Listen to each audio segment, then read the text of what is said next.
Good evening. I'm Albert Carnesale, the Dean of the John F. Kennedy School of Government, and it's my privilege to welcome you to tonight's event. This event here in the Arco Forum is sponsored by the Kennedy School and by the Joan Shorenstein Barone Center on Press, Politics, and Public Policy.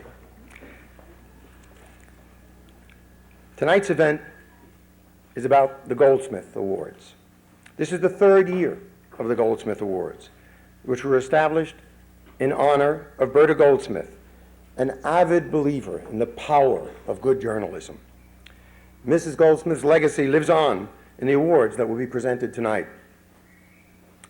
This awards program follows in a tradition of a number of endowed lectures, awards, and special events at Harvard.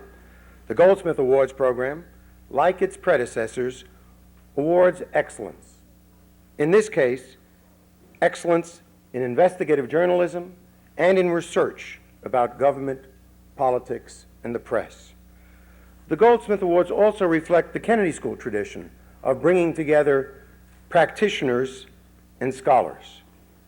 Tonight, we bring together outstanding investigative journalists and those who study the relationships among the press and politics and public policy. At the same time, we get to acknowledge those who have made demonstrated contributions to government and the press, indeed to our society at large, throughout their careers. It seems only natural that the Goldsmith Awards are administered through the school's Joan Shorenstein Barone Center on Press, Politics, and Public Policy, for this center is dedicated to examining the intersection of theory and practice in these fields. Now, it's my delight to introduce to you tonight the person who has developed and built the Joan Shorenstein Barone Center on Press, Politics, and Public Policy, the Edward R. Murrow Professor of Press and Politics, Marvin Kalb.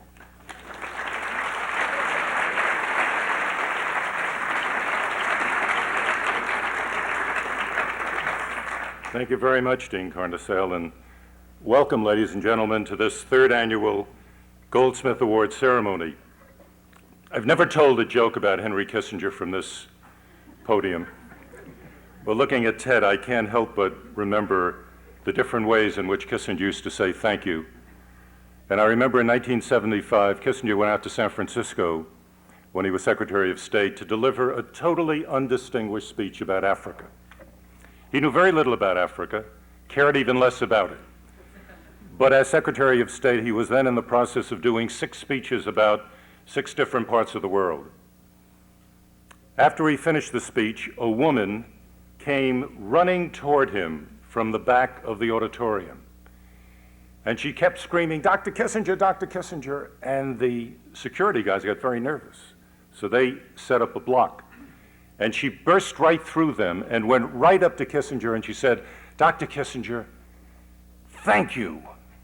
Thank you for saving the world." He said, "You're welcome."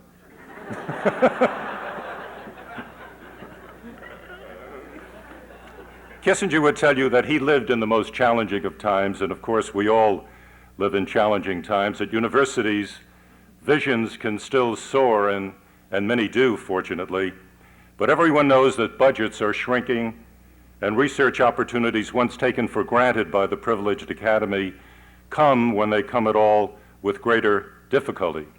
The government, sometimes slicing in the wrong places, has cut its generosity to university research. Foundations have become more discriminating. So, how fortunate we are that Berta Goldsmith, the musician from Philadelphia, loved the news and employed Robert Greenfield as an attorney. In Florida several years ago, one of my colleagues, Gary Oren, met Mr. Greenfield at a Harvard alumni meeting. Bingo. An idea was hatched.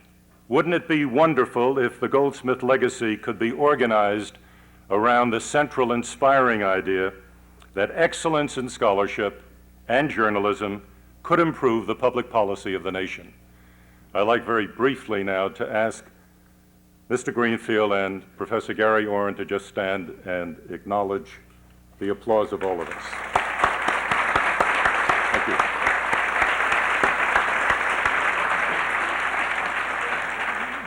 The reason is that these Goldsmith Awards are truly exceptional. They're divided into three basic categories. First, research awards primarily to scholars, but also on occasion to journalists working in the field of public policy.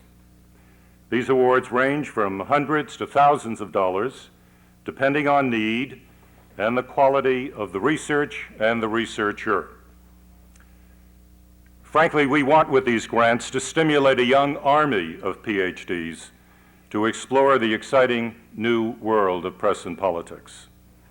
Second, we honor the author of a book that illuminates the universe of press politics. And third, we present the Goldsmith Prize for investigative reporting to a journalist or a team of journalists for casting a light into the dark corners of corporate or government operations. And finally, the Shorenstein-Barone Center tonight honors a journalist who, in our view, has demonstrated excellence, dignity, and vision in journalism at a time when the craft is under fire. While there may be strains and cutbacks elsewhere, here in the Goldsmith program, endowed for all time, there is the annual joy of selecting, recognizing, encouraging, and honoring the best in scholarship and journalism, and that is for me a great pleasure. We shall start with the Goldsmith Research Awards, and they will be presented by Dr. Pippa Norris, the Associate Director for Research at the Shorenstein-Barone Center. Pippa.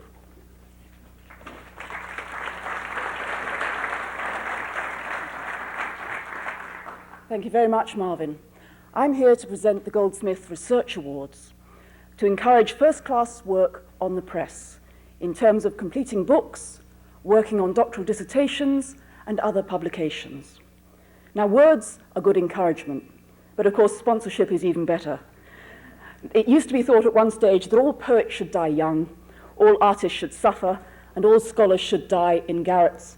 Well, I don't know about poets and artists, but at Kennedy we certainly believe that scholarship should be encouraged through these sorts of awards. And tonight I want to introduce a dozen winners who are with us. Some are here tonight, others, unfortunately, because of travel, can't be here. Will those present rise when I say your name and remain standing until the list is complete?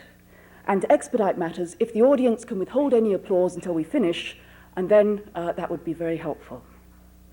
Now, research at the Centre falls into four main areas of concentration, and the awards, again, fall into these areas. The first area, where we've always worked very hard, is on campaigns and election coverage. In particular, the role of the press as a critical link between voters and politicians. And this has inspired a range of research at the Centre. For example, work on the shrinking soundbite in network news, the 9 Sundays proposal for improving coverage, and Democracy 92, our latest project on how local and national news has covered the 92 race. And in this area, we have 4 award winners tonight. First, I'd like to introduce Professor Kathleen Kendall, if you'd like to rise, at the University of Albany, SUNY, who is currently completing a book on communication in presidential primaries from 1912 to 1992. Second, Thomas Carsey, a graduate student of political science at Indiana University, researching candidate strategies in gubernatorial elections. Third, Russell Stevens, who's with us here, the research associate at the Centre, who's writing a book on talk show democracy, the new media, and how that changed the campaign in the last election. And lastly, Robert Eisinger, doctoral student in political science at Chicago, who is working on the rise of presidential polling and its effects. So the first area is on elections and campaigns. The second part of the areas of concentration, international journalism, always been a vital area, whether we're talking, for example, about the role of the press in Bosnia, or freedom of speech in Nigeria, glasnost in Russia, conflict in the Middle East. And in a new project we've just launched, the role of the world press, how America learns about the world and then the world learns about America. And in this area, we have 2 awards this year. Augustine Matthew Beecher, a production area in Sierra Leone, who's working on the mechanics of agenda setting in West Africa, and Jessica Guinau, a doctoral student at the University of Virginia, working on the history of the US newspaper New Zeitung in the post-war decade in Germany.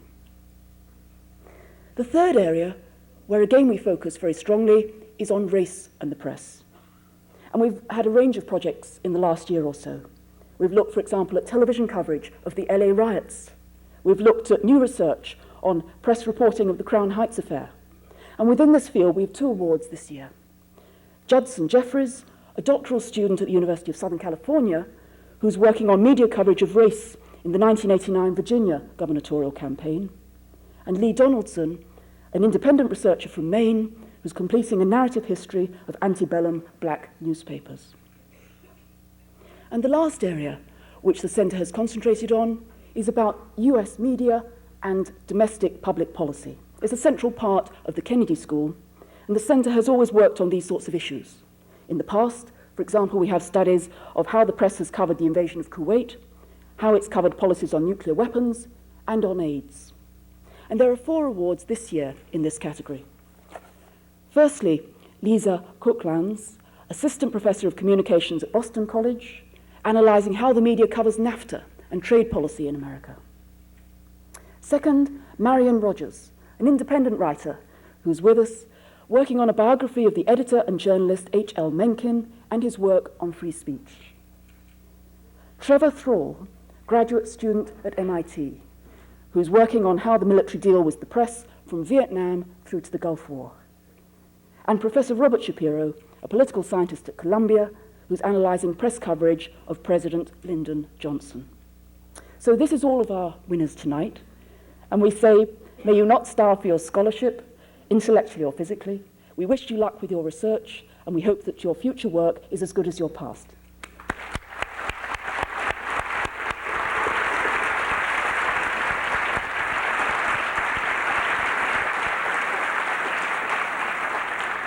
Thank you. Thank you, Pippa. We shall now present the Goldsmith Book Award for 1993. Frederick Schauer, the Frank Stanton Professor on the First Amendment, will make the announcement.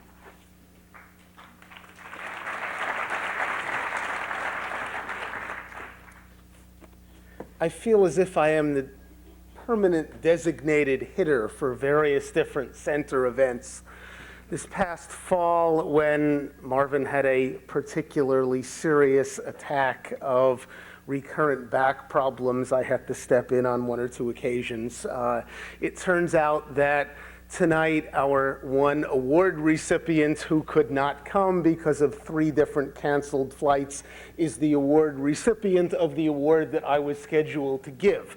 So consistent with my role as designated hitter, or someone who is better at standing in for other people than standing in for himself, I will tonight both be giving the award and in some awkward, fumbled way receiving the award as well.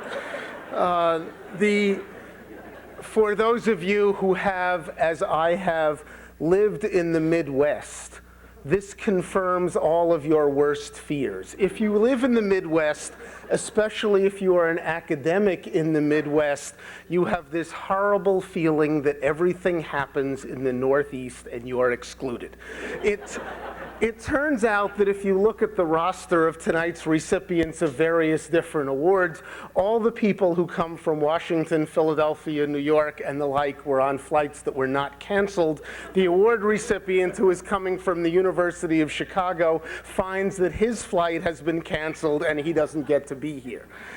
I hope I can stand in some way for him. The second part of the Goldsmith program, and Gary is right to say that it is indeed a program, much more than just a series of discrete awards, recognizes that communicating with the world at large happens in a number of different ways, from short articles to series of articles, from short television spots to extended series of television spots, and perhaps at its longest is the book. It is a virtue of this award program that it recognizes that books as well as articles, books as well as television and radio shows, books as well as movies, books as well as magazine articles are an important way of contributing to the world. The Goldsmith Book Prize is awarded annually to the best book published each year, which aims at improving the quality of government or politics through the examination of processes or institutions of government or political practice, or through the examination of processes or institutions of the news media. It may focus on government or politics at the national, state, or local level. It should be accessible and interesting not only to scholars, but also to professionals in public affairs and to the general public. Books about press politics might fall into two categories. One would be a category of books about the press and about the influence of the press on political life, on policy making, on political decision making. Another category of books represented by this year's winner focuses on the opposite side of the same relationship. Policy making about the press, the way in which various government political decisions, the way in which various policy decisions affect the institutions of the press and the way the press operates. This year's winner, focusing on that question, is Professor Cass Sunstein, Carl Llewellyn Professor of Jurisprudence, the University of Chicago Law School, University of Chicago Department of Political Science, for Democracy and the Problem of Free Speech, published by the Free Press. I will hold it up and just say a few words about why, in the judgment of the committee, it was the best book published this year on the subject, broadly speaking, of press politics. A standard view of free speech and free press is a libertarian one. Free speech and free press are maximized insofar as government action is minimized. Free speech is the direct opposite of government activity, the direct opposite of government intervention.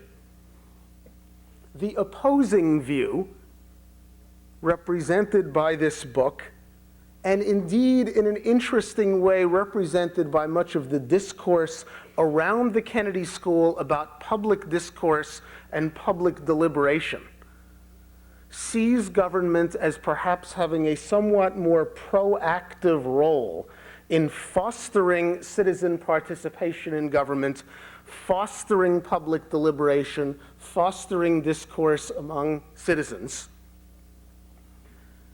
The underlying and pervasive theme of this book is that since the New Deal, we have had, admittedly controversially for some people, but we have had an activist government. It is the thesis of Sunstein's book that when we think about the notion of an activist government, or perhaps somewhat less tendentiously, a government that is everywhere we look, a government whose policy decisions are constantly part of our lives, that we could usefully think about that in the context of what can and should government do in terms of actively fostering public discourse and public deliberation. As might be obvious, there is some tension between a government that actively fosters public deliberation and the standard libertarian conception of free speech and free press that views the ideal thing for government to do as nothing. A good example of this is a Supreme Court case about 15 years ago called Miami Herald versus Tornillo. A Florida statute provided a guaranteed right of reply to people personally attacked in the newspapers. Florida, through its statute, wanted to foster public deliberation by giving people who might be attacked or injured in this process some way to have government assistance in entering the process of public deliberation. The Supreme Court unanimously overturned the statute as a violation of the First Amendment, holding that a negative conception of free speech, the government should not tell editors what to do, trumped a positive conception of free speech. Government's job is actively to promote free speech opportunities. This book, in many respects, is a careful, sustained, well-written, carefully documented, analytically rigorous presentation of the view that is the opposite of the view of the Supreme Court in Miami Herald versus Tornillo. It is a view about the role of government as active promoter of free speech opportunities. It is about the role of government in presenting a deliberative forum that recognizes that there may be aspects of free speech other than consumer sovereignty. In that respect, this book is just the kind of book that a university should be recognizing. And let me explain why, very briefly. Just before we went into dinner, one of our guests,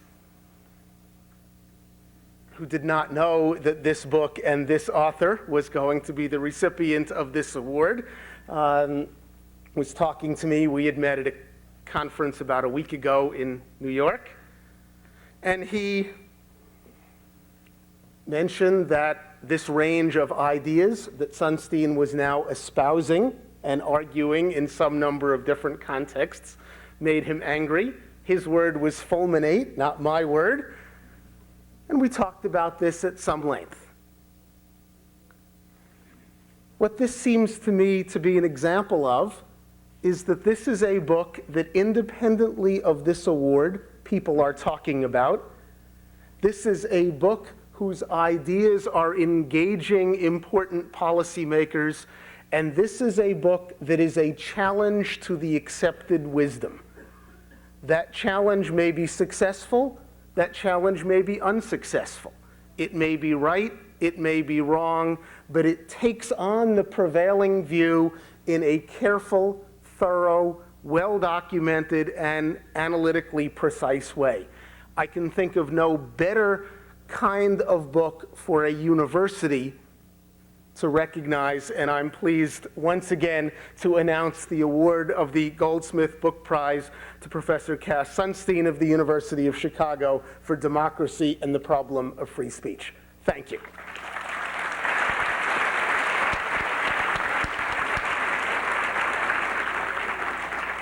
Thank you, Fred. Thank you very much. Now the Goldsmith Prize for Investigative Reporting. This is one form of journalism that is very expensive. It takes time to produce good investigative reports. In 1981, when I served as chief diplomatic correspondent for NBC News, I took almost 9 months to investigate the attempted assassination of Pope John Paul II. My boss, when he gave me the time, knew that at the end of the day, I might come up empty-handed, with not enough information to justify a story for the NBC Nightly News, much less a documentary. And because the process often takes so much time, it also costs a lot of money. My salary, 2 producers, TV crews, travel, hotels, someone who would cover the State Department during my absence. In the early 80s, NBC News could afford the luxury of investigative reporting, much less so now.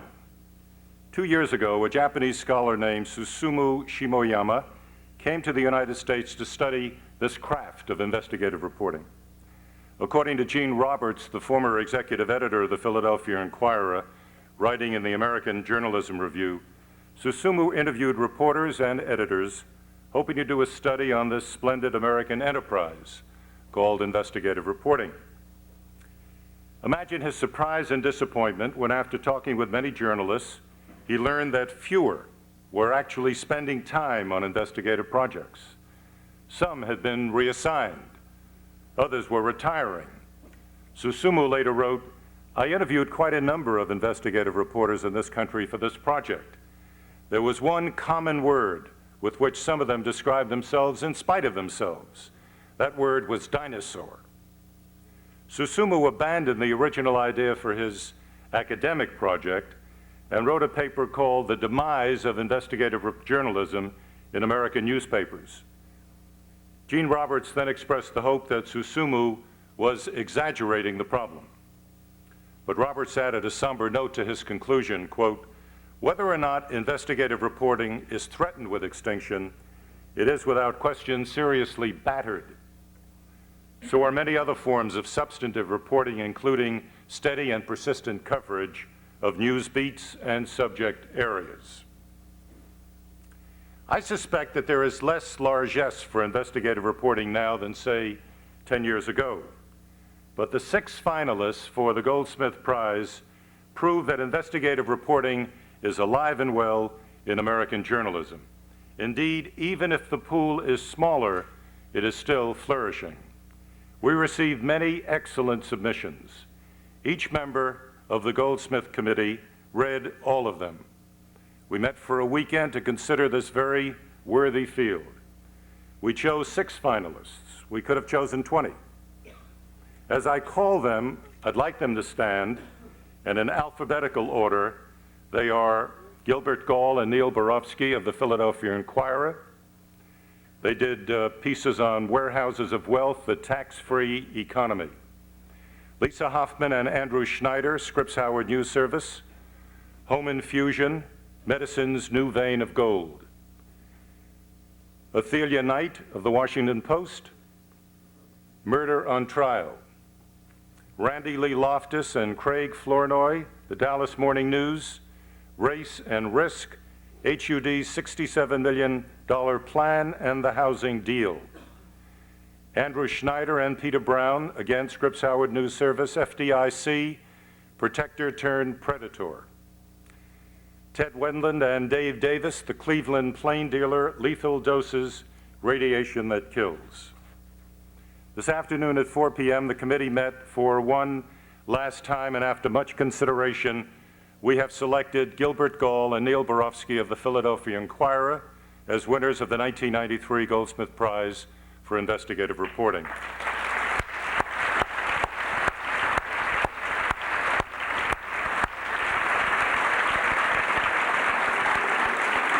The prize, just a moment. The prize, by the way, is $25,000, which, you know, as Senator Dirksen used to say, a dollar here, a dollar there, pretty soon you're talking real money. That's real money. What I'd like to do is to invite all of the finalists, because they really deserve your applause, up here in front, and I'd like to give you certificates noting your achievements. All of you, please come up.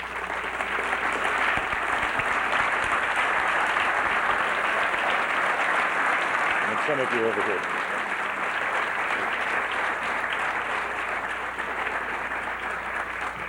Certificates. Peter Brown, finalist. Thank you, Peter. Thank you. Andrew Schneider. Thank you, Andrew. Thank you very much. Lisa Hoffman. Thank you very much. Thank you. Athelia Knight. Thank you very much. Randy Lee Loftus.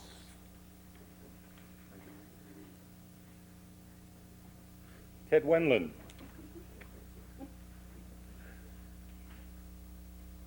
Now, I'd like to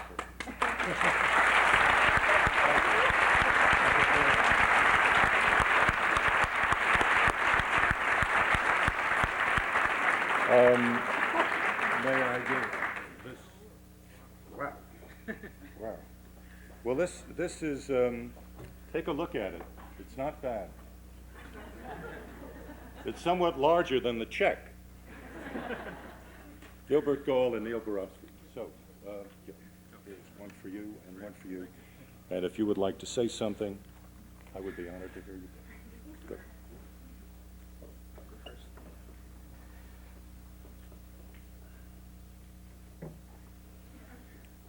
Boy, it's fair to say that this is a surprise and a bit of a shock.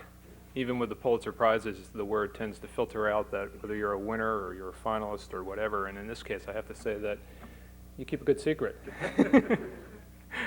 Thank you to the Center, to the Kennedy School, and to the Advisory Committee, to all the people who are involved in the selection process. Obviously, we're very grateful and very thankful that, that you would see some merit in the work that we did. I'd like to talk just a little bit about what it takes to do this and to acknowledge a couple of people at the Inquirer. Gene Roberts set the tradition at the paper, and Max King, who is now the current executive editor, has continued it. And while he does not have the recognition yet that Gene Roberts does, I will tell you that we are still doing these kinds of projects at the Inquirer despite their costs, despite the amount of time that's involved, despite the lawsuits, and we have some of those, despite the various impediments and obstacles, and it's still one of the great newspapers to work at, so I want to thank Max King up front. Lois Wark, who was the editor on this particular project and did all the line editing, is just an extraordinary person. I've now worked with her on several long projects, and I can tell you that there's no one I'd rather work with. There's no one who's quite as good as Lois Wark is at this business. She's just absolutely fantastic, and her track record shows it. She's probably in the last 5 years has edited a half dozen projects. Every single one of them has been at least a finalist for a Pulitzer Prize, and there's several, 2 or 3, who have actually won Pulitzers. She's just tremendous. The last person I'd like to thank, and then I'll let Neil say a few words, is my direct editor, Jan Schaefer, who we learned this week is going to be leaving us. Jan's been with the Inquirer for 22 years. She's been the editor of the business news department, which is where I am housed, for probably the last 3 or 4 years, and she's operated under incredible pressures, budget-wise, politically-wise, lots of different stresses. And somehow she's managed to cut people off like me and like Neil to do this kind of work at a time when her staff has been depleted, when resources have been extremely tight. I can't tell you how much I admire Jan and how much I'm going to miss her, and I'd like to dedicate this award to Jan. Neil? Well, I underscore what Gil said, and I do thank Gil in addition. The project took 2 years and took a lot of time and a lot of effort. We worked together very closely. It should be noted that the germ of the idea was Gil's. It's something he's been very interested in for many years. I kind of came in on it as somebody interested in what is happening to taxes and property taxes with exemptions. So I thank Gil very much. And the names of the people he mentioned at the Inquirer, them too. We are doing investigative journalism. We're moving into a new area of investigative journalism that many papers are, and that's computer-assisted reporting, analyzing data and doing that type of thing. We have every indication we'll continue doing it. I hope the papers and the news services here continue doing it and that it doesn't die off. And thank you.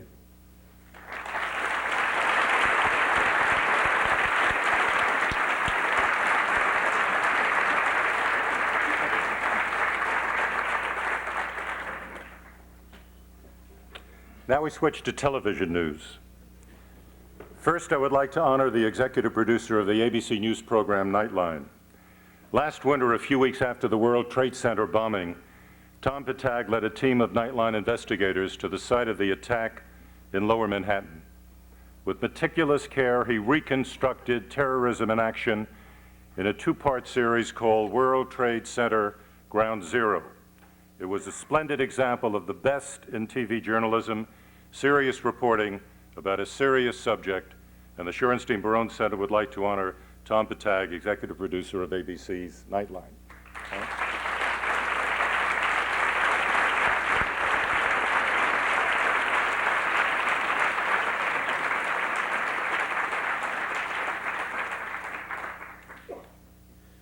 Just a quick word of thanks to Marvin that after I was executive producer of the CBS Evening News and went before the firing squad, as all executive producers eventually go through, and then realized I was alive and experienced the exhilaration of having been shot at without results.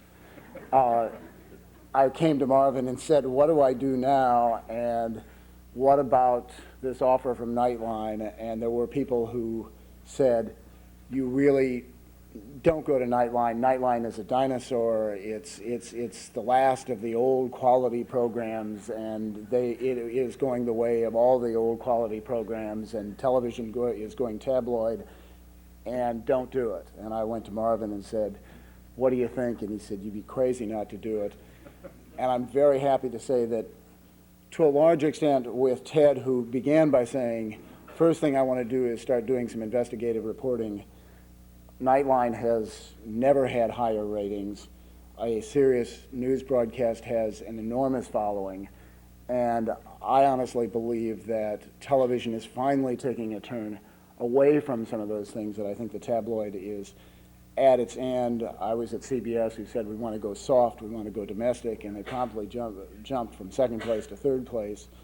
And I think that there is a chance that, as the American people said in 1992, we don't want to hear about Willie Horton and flag burning. What are you going to do about my life?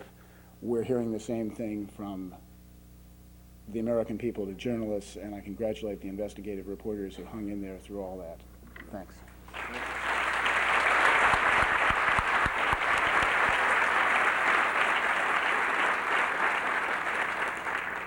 Finally, the Goldsmith Career Award for Excellence in Journalism. Television anchor men and women are the troubadours of our time. Many of them made of tinsel, very few of them of the tougher sinews of substance, experience, background.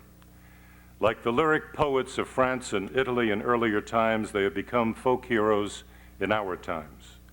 They rival Hollywood stars for notoriety, and they now earn $4, $5, $6, $7, $8 million a year.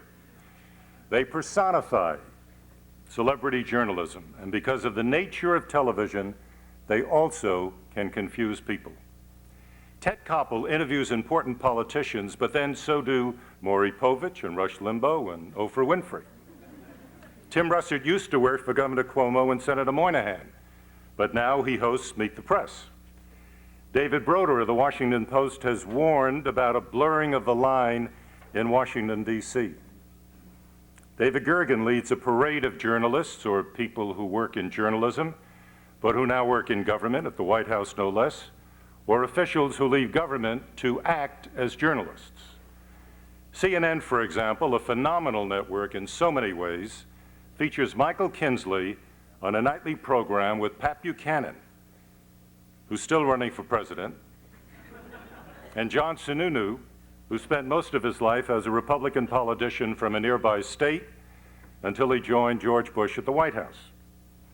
The lines are being blurred, and people are getting confused.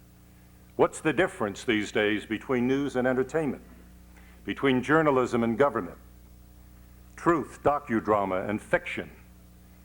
Politicians who now have their own talk shows, and talk show hosts who think they're more important than the politicians they interview. We live in interesting, but I think dangerous times, and every aspect of our research here points to the crucially important central role of television in the formation of public policy. Whom can we trust? In the 1970s, it was Walter Cronkite. Now, in my judgment, it is Ted Koppel. I knew Ted Koppel before he became Ted Koppel.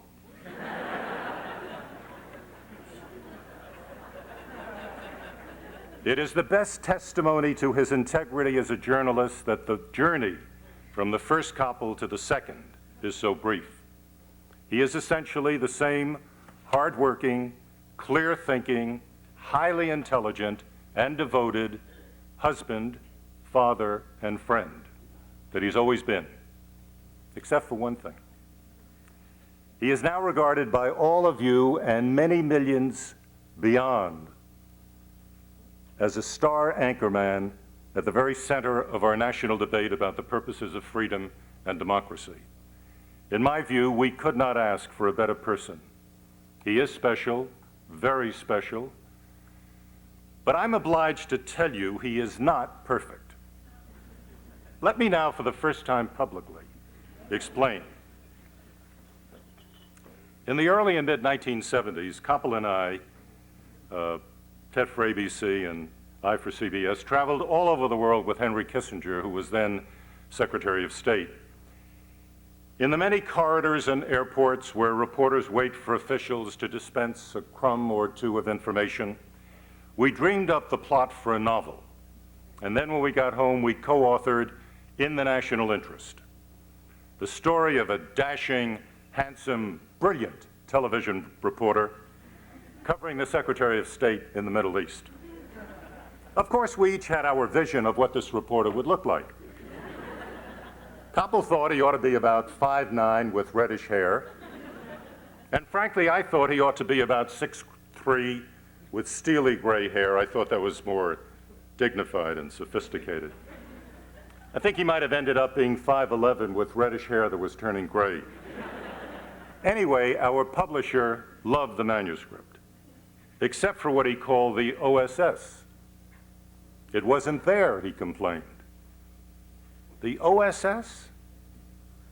I hadn't the faintest idea what he meant. The obligatory sex scene, he screamed. Every successful popular novel has to have an OSS. Well, I retreated to Washington and informed Ted of our new challenge.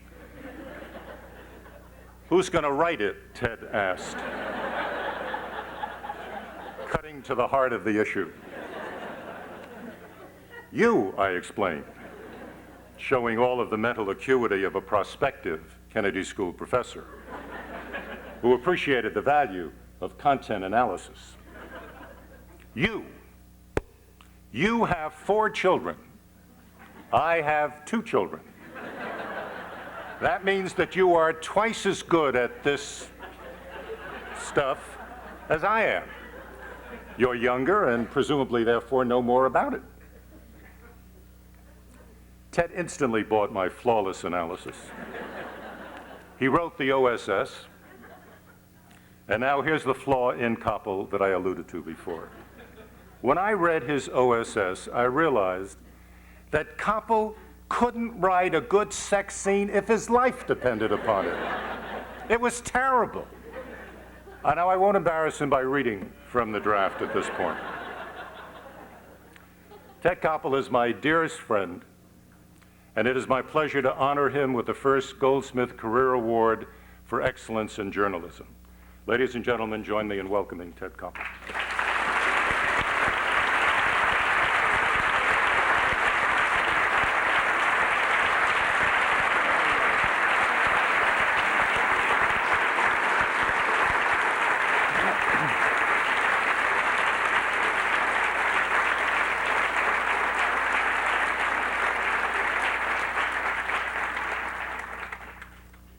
It wasn't that I couldn't write an OSS if my life depended upon it.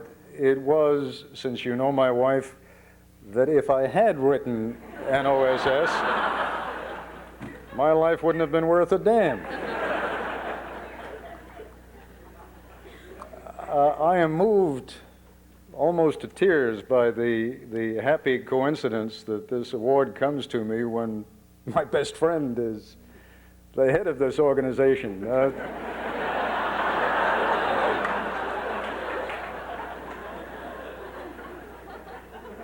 I can only assume that he did the right thing and recused himself. No, I didn't. I really am very grateful to you, and I would like once more just to recognize my dear friend and colleague Tom Batag.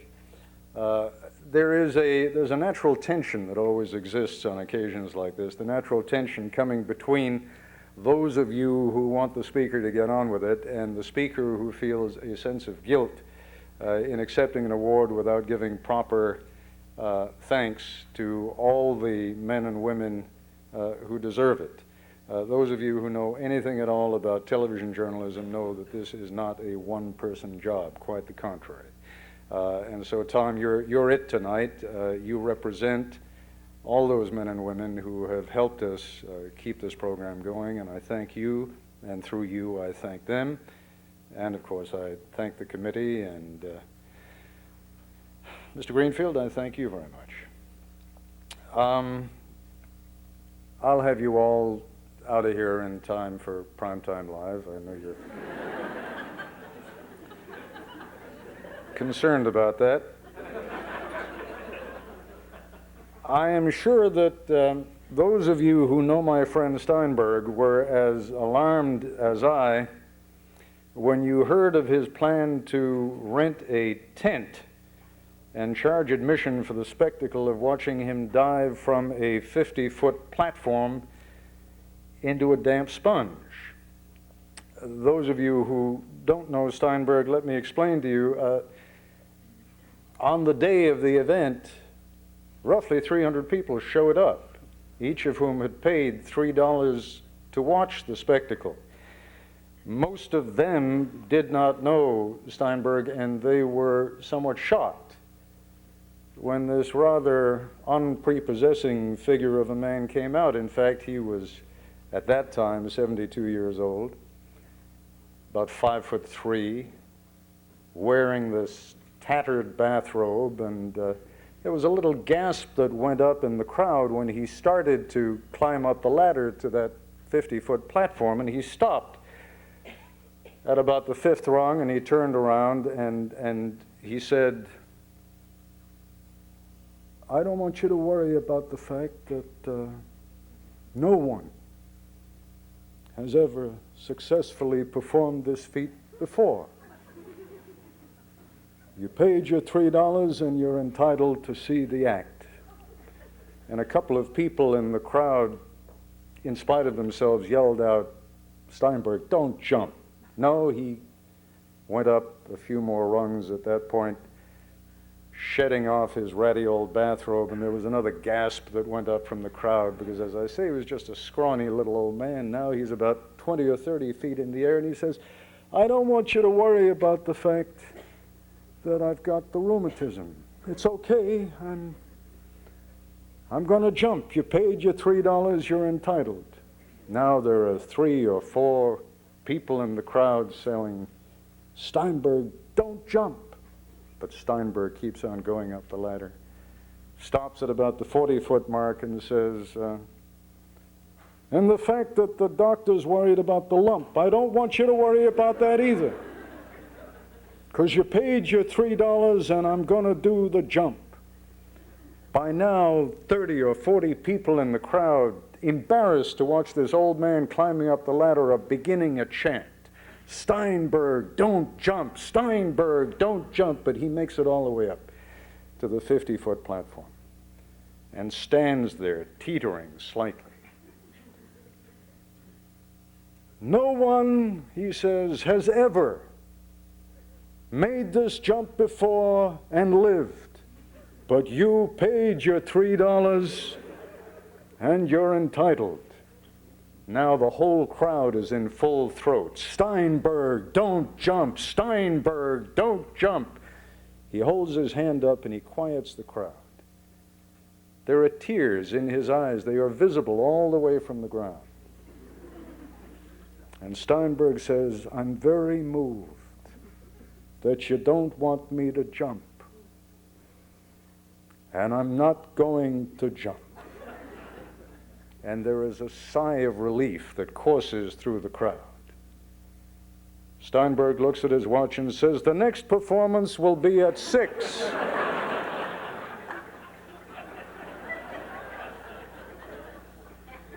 Like Steinberg, my colleague Tom Battag and I are in the business of walking that tricky tightrope between giving the public what it wants to watch and persuading our viewers that perhaps there are other things that they might prefer to watch. Ultimately, in the commercial world of mass communication, those are the principal options available to us: persuasion or surrender. Either we convince you that you would prefer not to see us dive into the sponge, or failing that, we jump. While there are certain fundamental rules of journalism that have remained, and one can only hope will remain constant, we are also vulnerable to the pressures of economic and technological changes, and those will be the focus of my remarks this evening. When I joined ABC News as a very young correspondent in 1963, the news division received less than $5 million a year to run its operation, and we lost money. Today, ABC News spends close to 100 times that much, somewhere between $400 and $500 million a year, and it makes money for the network. In the mid-late 60s, when I went out to Vietnam for ABC television, we worked hard, but for reasons of technology, if nothing else, we operated at a more leisurely pace than today. We focused far more on the journalism and far less on the distribution mechanism. My fellow television reporters and I would spend a day or 2 or 3 in the field, bring the film back to Saigon, perhaps shipping it out the next morning, and 18 hours later, if it was deemed urgent enough, it might be taken off the plane in Los Angeles, processed, edited, and then fed by telephone line to New York for use on the evening news. Most of the time, though, it would be transshipped all the way through to New York, where it might be available for air yet another 6 hours later. By 1967, satellite transmission had become an option, but only in the rarest instances, and the film still had to be shipped first to Tokyo, where it was processed and edited. Eventually, we were also able to feed from Hong Kong or Bangkok. But never during the peak years of the Vietnam War could we have fed directly from Saigon, nor was videotape much in use during those years. You write differently when you know that your piece won't make air for another day or 2. You function differently in the field when you know that you and your competitors are at the mercy of just one connecting flight out of Saigon in the late afternoon. You have some time to think. You have some time to report. You even have some time while the film is en route to the United States to correct errors. The technological tail these days is wagging the editorial dog. The network's schedule of news programs, or at least news-related programs, is such that a reporter is constantly on call. At ABC, for example, it begins with reports for Good Morning America. It continues with our flagship program, World News Tonight, but it does not end with Nightline. If you are overseas covering a major story, you are also available to produce material for a program called World News Now, which is on overnight. And there are, of course, the various primetime magazine shows that may need to be serviced. Day One on Mondays, Turning Point, which made its debut last night, Primetime Live on Thursdays, 2020 on Fridays. There are weekend news programs and, of course, This Week with David Brinkley. On major breaking news, in other words, there is literally no time for the reporter to go out and report the story. He or she is bound to the transmission point while producers and camera crews go out and gather raw material. Frequently, since the producers and videotape editors have to put together the packages that will air on the various programs, only the camera crews are available to actually go out and gather material. They, for obvious reasons, are more concerned with the visual elements. So despite the fact that more people than ever before are in the field disseminating news, there is less time and less focus than ever before on the actual gathering of editorial material. The capacity to go live also creates its own terrible dynamic. Much, if not most, of the process of good journalism lies in the evaluation, the assessment, the editing of raw material. Putting someone on the air while an event is unfolding is clearly a technological tour de force, but it is an impediment, not an aid, to good journalism. Good reporting is to an event what a good map is to a city or to a coastline. It reduces the original in size and accessibility while remaining faithful to the basic features of the original. To simply train a camera on a complicated event is not journalism, any more than taking someone out on a boat and showing them a stretch of coastline is cartography. Where are the shoals, the rocks? Where's the channel? How far in does the next inlet go? What lies beyond the next point? If you're sailing in strange waters, you need a chart. If you're living in a participatory republic, you need good journalism. But the emphasis is on good. Bad journalism is no more useful than a bad chart. Journalism designed for the express purpose of entertaining is no more useful than the exquisite cartouches that adorn many early charts and maps. They are charming, sometimes even beautiful, but they were strategically placed to cover those areas which the map makers had not yet explored. When the cartographers had real information to impart, they didn't muck it up with pretty pictures. It may shock you, but it will probably not surprise you to learn that during the most intense 2 weeks of coverage, television devoted more time to the Tonya Harding, Nancy Kerrigan story than during the most intense 2 weeks of coverage devoted to the San Francisco earthquake, the downing of Pan Am 103, and the collapse of the Berlin Wall. Let that one carom around the inner caverns of your skull for a moment or two.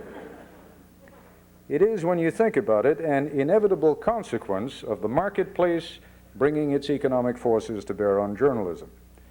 During those years, in other words, when the distribution of news was, in the eyes of the television merchants, a loss leader, that is, a necessary factor in maintaining one's license and simultaneously a relatively painless way of getting points for good citizenship, during those years, emphasis on size of audience was muted.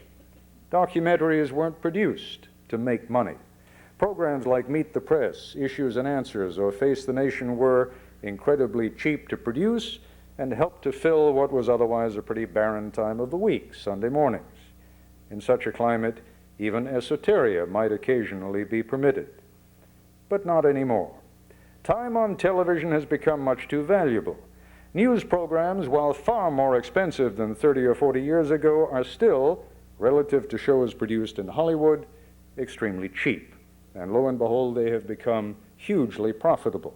Furthermore, unlike studio-produced shows, the networks own their own news programs. But we may yet, indeed I predict we will, look back on these as the golden halcyon days of television news programming in the United States. In the marketplace as we find it today, the three networks, ABC, NBC, and CBS, still command an enormous share of the audience. While Fox has a number of youth-oriented programs like Beverly Hills 90210, The Simpsons, In Living Color, Married with Children, and Melrose Place, they occasionally place in the top 20. Most nights, however, in prime time, the networks still draw 60 to 70 out of every 100 homes watching television. In Nightline's time slot, 11:35 to 12:05, the arrival of the David Letterman Show has taken away some audience from The Tonight Show, which never recovered from the departure of Johnny Carson, but our audience has actually grown by 25% over the past 2 years. Among those three programs, we routinely pull in an audience of 30 million people, which in the half hour before midnight constitutes at least as large and probably a larger audience for the three networks than has ever watched television at that time of night before. Are we at Nightline in competition with the Letterman and Tonight shows? In a de facto sense, clearly. But even though theirs are purely entertainment programs, and no one at ABC News has ever suggested that we tailor our programming to compete with theirs, Tom and I are realists. Each of us would like to be known as a journalist to the core, and perhaps it is fortunate for us that we've never been put to the test by ABC News. But the rules are implicit. In order to be able to produce the kinds of programs that we want to do, including the investigative pieces for which you've honored us here this evening, we cannot afford to ignore the kinds of stories that have always kept us competitive, going back to the days of Jim and Tammy Baker, and all the way through the current travails of Tonya Harding. We may be in the waning years of mass communication as we've known it over the past 30 or 40 years, but mass communication, it remains. Our audiences are several times those of our colleagues on cable or public television. A quick example. The Larry King Show, on which so much attention has been focused, is, I believe, CNN's highest-rated program. To give you an example, ABC's magazine program 2020 has an audience that is more than 10 times its size. Even Nightline, which airs 2.5 hours later than the King program, routinely draws an audience 4 times its size. For the time being, at least, the commercial networks remain what they have always been, the most popular organs of the mass media, dependent upon the size of their audience to determine the size of their income. Inevitably, that has some impact on the kind of news program that we produce. But have we reached the level of lowest common denominator? I would argue strenuously that we have not yet. But are we aware of the continuing need to appeal to a mass audience? Absolutely. We are also on the cusp of a massive change. It may take a few years, 5 to 10 at the outside would be my guess, but the advent of the 500-channel supercommunications highway and the ability of the audience to interact with its television set will change our industry forever. Just as the magazine world witnessed the demise of Collier's, Life, and the Saturday Evening Post as ubiquitous giants of the publishing world, just as Time and Newsweek now frequently feature cover stories that have absolutely nothing to do with the breaking news of the previous week, just as mass circulation magazines have now been largely displaced by literally hundreds of special interest magazines, so too we in network television news will adjust or wither away. The huge salaries being paid to those of us who anchor television news programs are in themselves an adjustment of sorts, a desperation quick fix. As in the worlds of sports and entertainment, the simplest way to draw a crowd is with a recognizable star. But that's only a stopgap. The first major change is already in the process of happening. Time shifting. Those of you, for example, who like to watch Nightline but can't stay up until after midnight already have the option of taping the program and watching it at your convenience. The lamentable fact, though, is that most of us can't even remove the blinking 12 o'clock from our VCRs, let alone set the machine to tape a program. But help is at hand. Imagine a 3-button remote control, an on-off switch, a button that lets you scroll through a menu, and an enter button. That's all. Turn the set on, scroll through the menu until you come to the word news. Hit the enter button. Now scroll through the available options until you come to Nightline. Hit the enter button. At your convenience. You can also, if you wish, scroll through the available Nightline programs by date or by subject matter, more than 3,500 of them. And as we all become more interactively literate, when we realize how simple it is to search for what we want and call it up when we want it, there will be a whole new world of options available. How about the entire interview that you did with Ross Perot in 1971, Ted? Not just the fragment that you replayed 23 years later on Nightline. Play it for me. I want to see all of the outtakes on that series of programs you did with President Clinton in Europe. And as for you, Peter and Dan and Tom, save me from all that whitewater nonsense. I'm not interested. I want international news. My cousin out in South Dakota wants nothing but farm news. My son is a sports nut. My aging mother is worried about nothing but health care. My wife wants nothing but whitewater. Each of them can shape and craft their own news programs according to their own special interests and watch them according to their own convenience. Gradually, the paternalistic world of television news, as we have known it, presented by a small group of reporters, producers, and editors, can be replaced by a brave new world of news you can choose. Will there still be a place for the traditional network news division with its traditional programming? Of course. But probably not 3 of them anymore. And as programming reaches each home in America through direct satellite transmission, will there still be a need for local television stations? Oh, sure.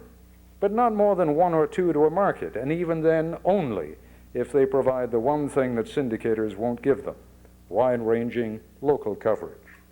Commercials, with their shotgun approach to millions and tens of millions of potential customers, can be far more direct, especially with big-ticket items. Scroll down your shopping list. Automobiles, enter. Scroll again. Chevrolet, Dodge, Ferrari, Ford, enter. Scroll again. Escort, Falcon, Mustang, enter. And so on until you find the car you want. Would you prefer a 1-minute commercial or a 10-minute introduction to the car? Do you know what options you'd like? Scroll, enter.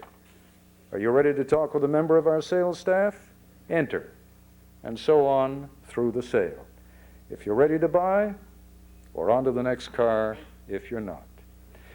Why is all of that relevant to the kind of television news coverage you'll be getting? Because we may no longer be sponsored. We may be selling our products to you directly. Nightline, 25 cents a program, 10 cents for the outtakes, a nickel for each old program.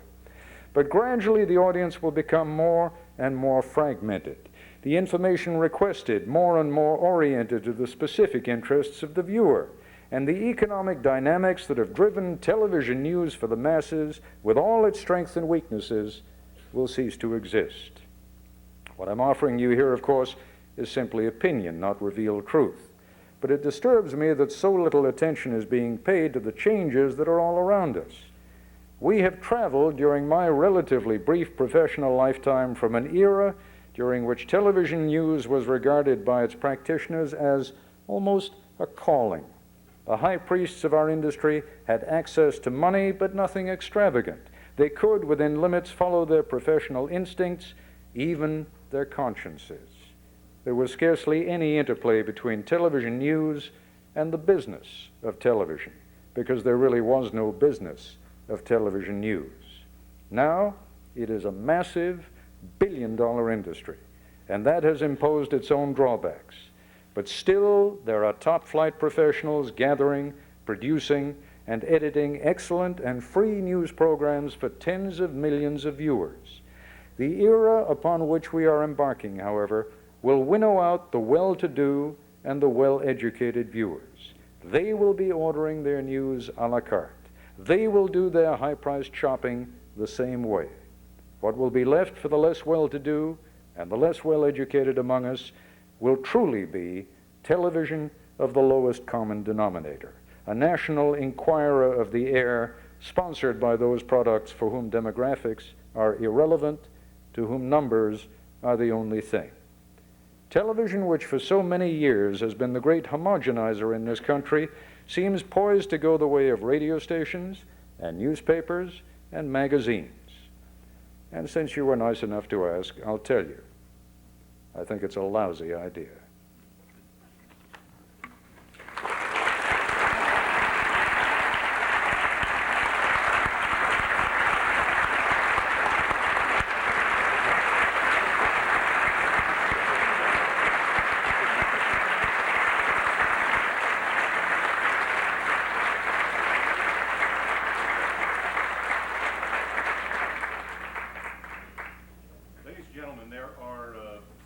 Microphones around. There are 2 down here and 2 up in the balcony. And if you'd like to ask Mr. Koppel a question, this is your time to do so. So just come over. I will recognize you. I will certainly recognize Russell Stevens. Mr. Koppel, you and Tom Batag both touched upon this briefly, but I'd ask you, to what extent has the tabloidization of news most recently shown by the Menendez trial, the Michael Jackson sex abuse allegations, and then Tanya Nancy saga, changed already your approach to gathering news, and producing news, and presenting news? It's not really that new a phenomenon. Can you hear this thing all right? Yeah. Is this on? It's not really that new a phenomenon. I mean, I must tell you, we've been doing Nightline now. This month it'll be 14 years. And from the very beginning, we have always done what I've sort of half-jokingly referred to as our sleaze programs. And we do them with malice aforethought. We do them to get ratings. And we do them so that on the next night and the night after that, we can do a program on Bosnia, or we can do a program on Somalia, or we can do a program on the economy, or we can do a program, as we did last night, on the issue of smoking and health. The fact of the matter is, you have to be a realist in commercial television. The nature of commercial television is such that the people who own the network make money by selling time, and they sell time based upon the size of the audience. And if we are going to ignore totally those programs that we can do that get large audiences, we will eventually atrophy and we will go off the air. I think the key is to maintaining the balance. Do we do the Tonya Harding story? Absolutely. Did we do the Michael Jackson story? Not only did we do it, we did it on the night of the State of the Union address, and did it deliberately. And then the next night, we did the State of the Union address, and we got better ratings both nights. Meaning what? Meaning that if we had done the State of the Union address the night of the State of the Union address, when all 3 networks and CNN had already devoted 2 hours worth of time to it, I think the public was maxed out on that story that night. And since that was the night when the Jackson lawyers apparently made the deal with the young man who was bringing the charges against Jackson, that struck us as a better choice for that night, and we already decided that the following night we were going to go back and we were going to then take some more time to develop a more interesting program on the State of the Union, which I think we did. How do you know when the balance is shifting dangerously in the opposite direction toward the sleaze, too much sleaze? I think the same way that whoever the justice on the Supreme Court was who said, "I know it when I see it," speaking of obscenity. Okay. This young man here on the right. Yes, good evening, Mr. Koppel. I have so many questions I'd like to ask you, and we talked all night, friends of mine, trying to figure out what question to ask. And the one that comes to mind is, who's been your toughest interview? That's the best you could come up with after a whole night? No, I did. Lowest common denominator. That was a mean response. I'm sorry. Come on back. And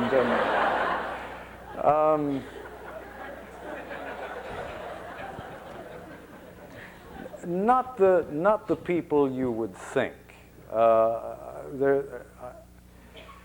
I mean, the people you would think would be, you know, some of the statesmen or the politicians, the tough ones. They're not really the tough interviews because they're pros and they know how to handle it. The toughest interviews are always people who are terribly vulnerable. I remember once doing an interview, we were doing a program on Amerasian children. And we had a young woman on whose father had been American and was American and whose mother was Thai. And she had just lived in the United States for a couple of years.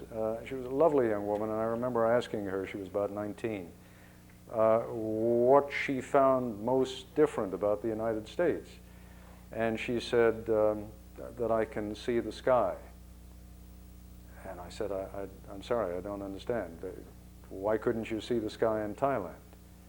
And she said, because I was too ashamed to look up. Mm-hmm. Whew. You know, I mean, that just sort of blew me away. That was a tough interview because it was so unexpected, so surprised. But I mean, is that the kind of thing you had in mind, or? I mean, gives you a personality. I think that's important. Yeah. Come on. What are some of the questions that came in third and fourth? We spent hours talking about education. We wanted to know how you talked about Vietnam and how reporters are covering that. But you know, in our cities, you know, right here, are we doing the children justice?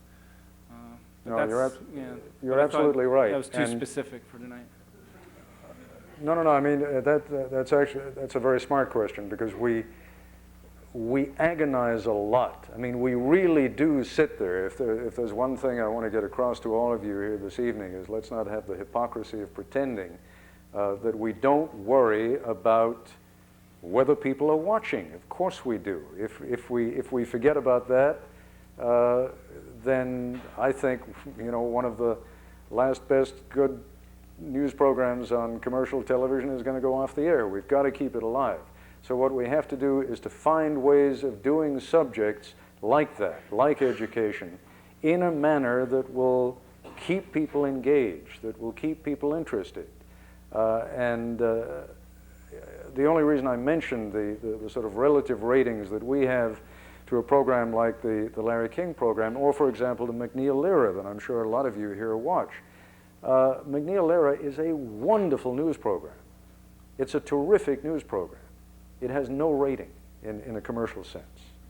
You know, I mean, it has a, Tom, do you know what the rating is? What is it, probably about a 1? About a 1.5. So that would mean about 2.25 million people. Now, by contrast, you know, the evening news programs, they have ratings of 10, 11, 12, which would be, I mean, the World News Tonight has a rating of about 18 million people.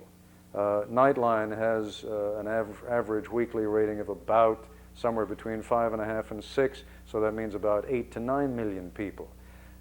It's a different, we have to appeal to a larger audience, otherwise we go out of business. Okay, thank you. Jim Greenfield. Yeah, I've been reading about this information superhighway for a couple of years now, and I want to thank you for finally explaining what it is. You mean you understood what I said? 'Cause I certainly didn't. I understood it finally, but I was kind of curious. You spent quite a long time describing it, and only waited to the last sentence of your talk to say that you don't like it. And from my side, as a consumer of media products, it didn't sound that horrible. I mean, of course, there's some apprehension at a radical change of any kind. But I kind of like the idea that I can watch your show at 10 o'clock at night. Oh, no, that's instead fine. of having to stay up till midnight to watch it when I may get so tired that I don't want to have to think, so I'll turn Jay Leno on instead. Pardon me. But, you know, the idea that... It's your award, right? You know, well, I don't think Marvin would have allowed us to give an award to Jay Leno. But, no, seriously, I would like to watch your show when I'm still awake. And the idea that we're going to have this brand new, brave new world, as you called it, where whatever you want, you can see at that time, doesn't sound that horrible. no, you're absolutely right. It is a consumer's dream. Let me tell you who else thought it was a terrific idea long before the technology came along. Richard Nixon and Bob Haldeman and John Ehrlichman. And they would bring, I mean, I'm talking now way back in the late 60s, they would bring reporters and anchormen and editors to the White House from all over the country, and they would say, you don't need Cronkite, you don't need Huntley Brinkley to tell you what's going on, you're certainly smart enough, you know. So if you have anything you want to know, contact us directly. I mean, sort of the ultimate in interactivity, right? Call the White House directly, why do you need the middleman to do it for you? The problem, of course, was that these were people back in Ohio and Michigan and California and Arizona who did not have the time or the access to really cover Washington. And so they would ask questions based upon whatever knowledge they had, but they were not able, as the network reporters were, for example, to spend 8, 10, 12 hours a day covering the White House or the State Department or the Congress. That same kind of thing is going to happen when you start picking news only by virtue of what you're interested in. Let's say you are only interested in, what, ecological news. Do you need to know something about what's going on in the rest of the world that doesn't have anything to do with ecology? Of course you do. But if, because it is now possible for everyone to sort of mix and match and choose whatever they want, the networks stop producing, eventually, that kind of a news program, if that is no longer available, you will have lost it. You need, desperately, that core of trained professionals, both in the newspaper business and in the broadcasting business, who are going to devote their time. Fact of the matter is, you are all intelligent enough to do what we do. Really is not brain surgery. You could do it if you had the time. And our Constitution and our First Amendment, in fact, has created this extraordinary setting where anyone in the United States can be a journalist. All you have to do is announce it. I'm a journalist. Okay, you're a journalist. No one's going to stop you. But if you're going to do it, you've got to do it full time. And this notion of every American can be his or her own journalist, sort of pulling the information out of this electronic data bank, scares the hell out of me. I mean, I would assume there would still be a large demand, though. I'm sorry, go ahead. I would assume there would still be a large demand for the kind of service that you're providing, the news anchors are providing. I certainly don't want to endorse anything that Nixon and Haldeman and Ehrlichman were for. I want to move on to some Yeah, of the other just one last word on that. No, never mind. Go ahead. It'll take too long. Okay, we got two questions. No, I see you and I see you. So we'll go to the left and then the right. Go ahead first. Evening, sir. My name's Michael Hathaway, student here at the Kennedy School. My question follows on the previous questioners, and that's about the sort of the superhighways, the way that things seem to be going. And from that and the vision you offered there, again, not sounding bad, my question is there a way that you could offer a model where we could use sort of that construct and that technology, which does seem to be the direction of communications, in a productive or positive way that would be in other words, I'm asking you if there's an alternate model that you would, sort of propose and are offering us here tonight. Yeah, no, I mean, it's a very difficult, I mean, one of the reasons that I raised this subject here tonight is I truly hope that you folks here who have the who have the time and the luxury to be able to think about these issues will in fact do that. I'm not a Luddite. I do understand that technology is changing. It's going to change. But you must understand that as the technology changes, the same economic rules which govern the distribution of journalism are still going to prevail, but they're going to prevail in a different way now. One of the things that frightens me about this is that those of us who are well-educated and wealthy will be able to use this kind of thing extraordinarily well, and mass communications, free mass communications, will be sort of left over, to use George Orwell's word, for the proles. And that frightens me a little bit. Do I know how to change it? No, because I think it's inevitable. But is it something that we need to devote a little bit of time and thought to? Yes, we do. But I don't have the answer for you. No. Thank you. Please, Mr. Koppel, I am a major admirer of yours, and in particular love your, what I guess I'd call your velvet boot approach of interviewing. But in tonight's spirit of candor, I'm concerned, and I guess I'm disturbed about the price tag of your salary and others in your position, and whether it's 4, 5, 6, 7 million or whatever the number actually is. I hear you. I was just reaching for the stars. I have no idea. Whatever it might be. I would like to raise with you the question of, doesn't that just fuel much of what you've been objecting to tonight? Given that you are very much the leader or one of the leaders in this industry, doesn't it make sense to set a model, to set a path, and to change the expectations in the industry? The way to do that is to accept a professorship at a university. Cut you Get down a 90% instantly. cut, just like that. Let me tell you, and since it has been in the public press, I have no problem talking about it with you tonight. I went to ABC News when this contract was up and suggested that I continue at the same salary, that they not give me an increase. Now, that was not any great act of sacrifice. I was already making an obscene amount of money. But what I suggested to them was, you keep that extra money and let's not have a contract. All right? We'll just have a handshake, and I'll go on working here as long as I'm happy, and you keep me as long as you're happy. And keep that extra money. You would think that I had threatened to assassinate the president of ABC News. It was not regarded as a particularly happy option. I mean, we mulled it around for about 2 or 3 months, and then gradually came back to the notion that, no, this is the way it is. And I must tell you, I mean, first of all, I have no inherent ethical problem with making an obscene amount of money. There are things you can do with it that are both good for you and your family and good for others. But also, I must tell you, there is something else that takes place in this marketplace in which we operate. And that is, to the degree that you are paid one of these enormous sums of money, you can exercise far more influence than if you were paid, let's say, 1/10 that amount. You are treated with far greater courtesy and deference precisely because you are such a valuable property. Now, who made you a valuable property? They made you a valuable property. And there's something sort of bizarre about this, and yet, to the degree that we want to exercise any sort of control over the kind of program that we do, it's very helpful to be in that category.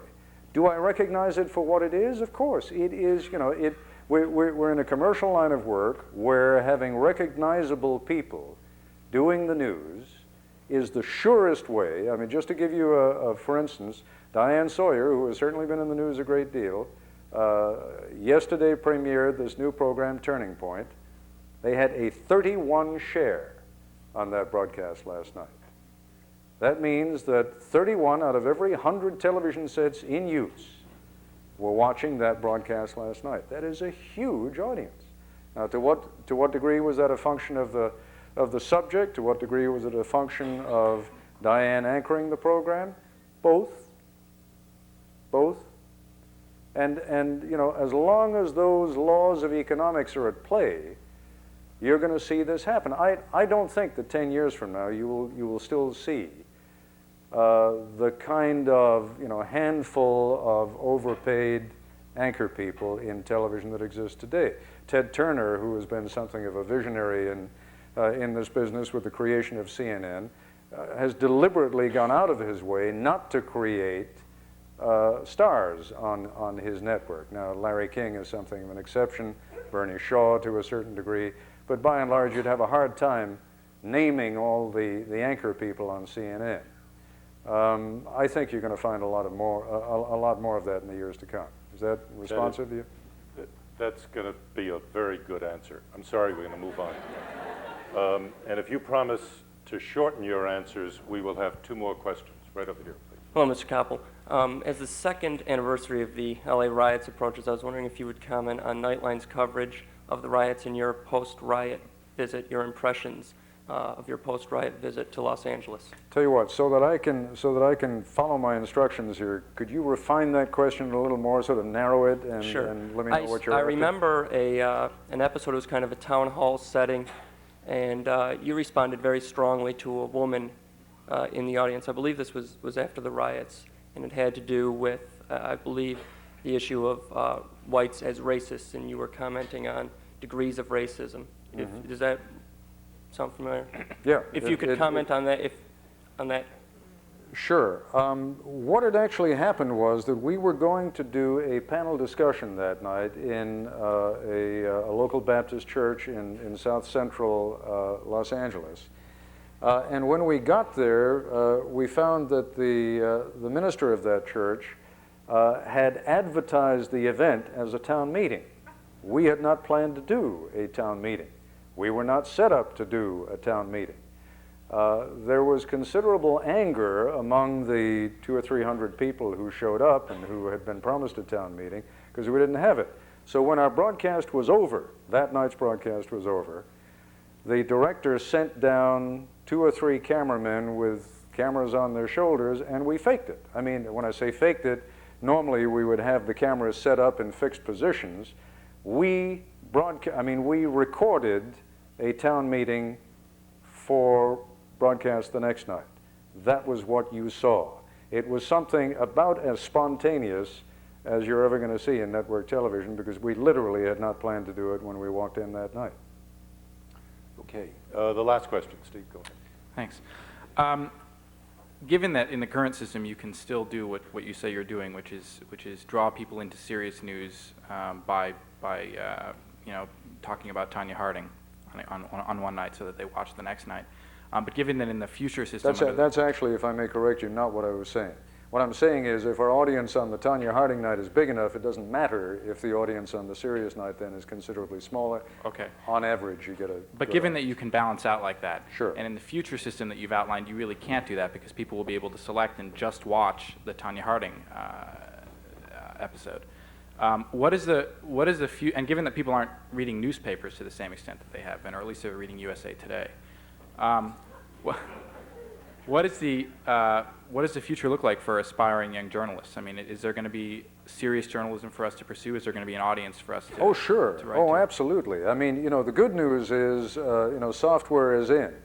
Those of us who produce any kind of programming or material, whether it's printed or whether it's broadcast material, there will always be a market for you, but you may not have the size audience that you had before. Think of it again in terms of what's happened to the magazine industry. Whereas 30 or 40 years ago, Life or Saturday Evening Post or Collier's had huge circulations, right? Today they don't, but you have magazines on bass fishing and motorcycling and running, and of course you have the whole spectrum of political magazines and newspapers. There's more room than ever before for people to go into the field of journalism, but it's going to be for more and more selective audiences. Okay. Thank you. Ted, as we wrap up this evening, I want you, because you're a very good journalist and you observe things very carefully, I want you to note the chair that you're sitting on and note the chair that I'm sitting on and see if you detect any difference between the two. Yours is certainly more elegantly occupied than mine is. That is true. That is true. But yours is cleaner. Cleaner. The armrests seem to be painted in a fresher way. Somewhat newer? Somewhat newer. Right. I mean, my Veritas is almost like Yale. It's worn out. And yours looks very good and fresh and clean. It's a new paint job. That's right. Look at the back of the chair. The Goldsmith Career Award for Excellence in Journalism, Ted Koppel, March 10th, 1994. Isn't that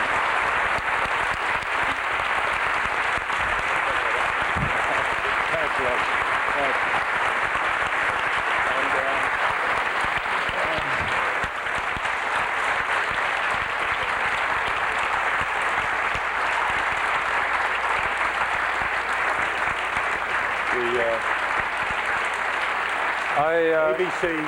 ABC is a very rich company. No, I was going to and ask. That just goes back. I was going to say, does Harvard deliver? I want to thank Ted very much, and equally important, I want to give you, along with that chair, your wonderful certificate here. That is a wonderful certificate, and I thank you very, very much. Thank you.